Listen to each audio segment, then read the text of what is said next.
Opa, tudo bem por aí? Beleza na represa? Sou Vitor BJ e você é muito bem-vindo ao vlog da Escola Sabatina Jovem. Roda a vinheta!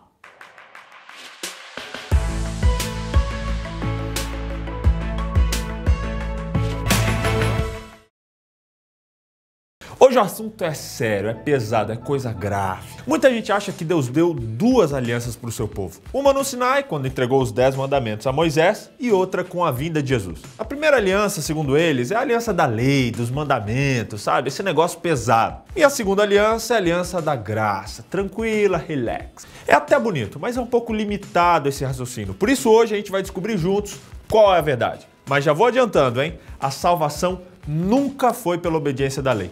Nunca. Desde o início, o judaísmo bíblico ele sempre foi uma religião de graça. O legalismo que Paulo estava combatendo lá na Galácia era uma perversão, uma degeneração, era um lapso.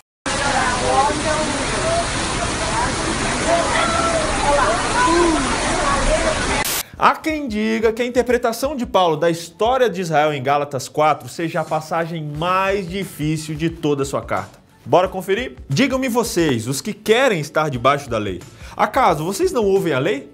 Pois está escrito, Abraão teve 2 filhos, um da escrava e outro da livre. O filho da escrava nasceu de modo natural, mas o filho da livre nasceu mediante a promessa. Isso é usado aqui como uma ilustração. Essas mulheres representam 2 alianças. Uma aliança procede do Monte Sinai e gera filhos para a escravidão. Esta é Agar. Agar representa o Monte Sinai, na Arábia, e corresponde à atual cidade de Jerusalém, que está escravizada com seus filhos. Mas a Jerusalém do Alto é livre, e essa é a nossa mãe. Pois está escrito, regozije-se, ó estéril, você que nunca teve um filho, grite de alegria, você que nunca esteve em trabalho de parto, porque mais são os filhos da mulher abandonada do que daquela que tem marido. Vocês, irmãos, são filhos da promessa, como Isaac. Naquele tempo, o filho nascido de modo natural perseguia o filho do nascido do Espírito. O mesmo acontece agora. Mas o que diz a Escritura? Mande embora o filho da escrava, porque o filho da escrava jamais será herdeiro com o filho da livre. Portanto, irmãos, não somos filhos da escrava, mas da livre. Mas o que Paulo está querendo dizer aqui deu tilt. No Antigo Testamento, a palavra berit aparece 300 vezes. É, essa palavrinha aqui. Ela traz um sentido de um contrato obrigatório, um acordo, um tratado. De Adão até Jesus, Deus se relacionou com a humanidade por meio de uma série de promessas da aliança, centralizadas num futuro redentor. No Jardim do Éden, a obediência era uma inclinação natural, normal da humanidade. Só que quando Adão e Eva caíram no erro, eles quebraram essa aliança e tornaram impossível o cumprimento dos seus termos. Afinal, o pecado foi passado para nós e para toda a humanidade. Nós já nascemos pecadores. Mas em Gênesis 3, verso 15, a gente vê que imediatamente após o erro veio a solução de Deus, quando ele estabeleceu uma aliança de graça com base na promessa de um Salvador. Já ali no começo da Bíblia ficou mais que evidente que a salvação vinha unicamente de Jesus Cristo. Em Gênesis 12, nos primeiros versículos, a gente vê Deus fazendo uma aliança com Abraão e ele promete fazer dele uma grande nação, com um grande nome que trariam bênção a todas as famílias da terra. O curioso aqui é que Abraão não fez nada para merecer aquilo. Ele somente recebeu 100% de grátis. Só que como o ser humano é um bicho louco, 10 anos depois da promessa, Abraão já estava meio abalado. Será que Deus vai fazer? Tal, meio abatido, ficando velho e tal. E em resposta a essa falta de fé de Abraão, Deus ratifica a sua aliança. Lá em Gênesis 15, versos 7 a 18, ele faz um pacto, confirmando e reafirmando essa promessa. Como foi esse pacto? A Bíblia diz que animais foram partidos, metade do animal para cá, metade para lá, e Deus passou no meio desses animais, como que ratificando com a sua própria vida aquela promessa, dizendo que se ele não cumprisse a promessa feita a Abraão, poderia ser feito com ele, Deus, aquilo que foi feito com aqueles animais. Deus coloca a sua própria existência como garantia de que ele ia cumprir a sua promessa feita com Abraão.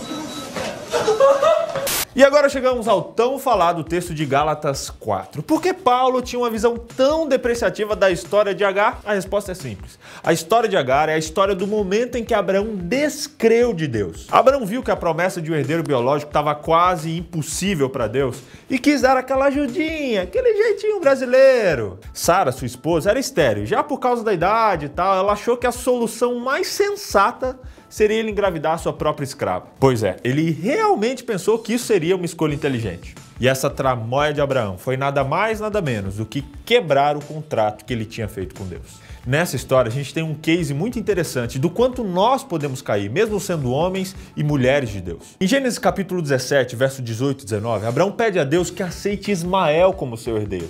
E o Senhor rejeita essa oferta. Mas logo na sequência nasce Isaac, e a promessa se cumpre na vida desse filho prometido de Deus. E o Sinai, onde fica no meio disso tudo? Em Êxodo 6, Deus mostra o desejo de partilhar com os filhos de Israel a mesma relação de aliança que ele havia feito com Abraão lá no passado. A aliança no Sinai nada mais é do que um instrumento para apontar a pecaminosidade humana. Ela veio para relembrar esses princípios ao povo de Israel, que depois de muito tempo enraizados no Egito, já não tinham consciência nem da majestade de Deus, nem da própria pecaminosidade. Haviam perdido a referência, saca?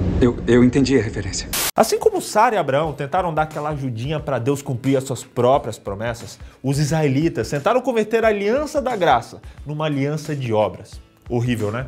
Um absurdo. Por isso, Agar simboliza o Sinai, no sentido de que ambos revelam tentativas humanas de salvação pelas obras. Paulo jamais disse que a lei dada no Sinai era ruim, longe disso, e tampouco disse que ela havia sido, ou deveria ser, abolida. Ele estava preocupado era com o equívoco legalista dos moradores da Galácia. Infelizmente, a lei já não estava servindo a graça para conduzir os judaizantes a Cristo, estava justamente os afastando dele.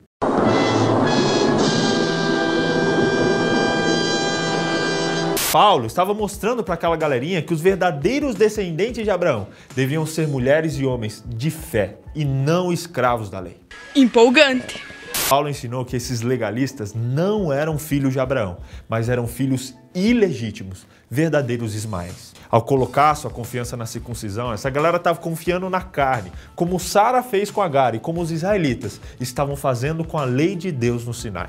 Os cristãos gentios, no entanto, eram filhos de Abraão, não pela descendência cultural, mas como Isaac, pela linhagem sobrenatural. Eles eram, assim como Isaac, um cumprimento da promessa feita a Abraão.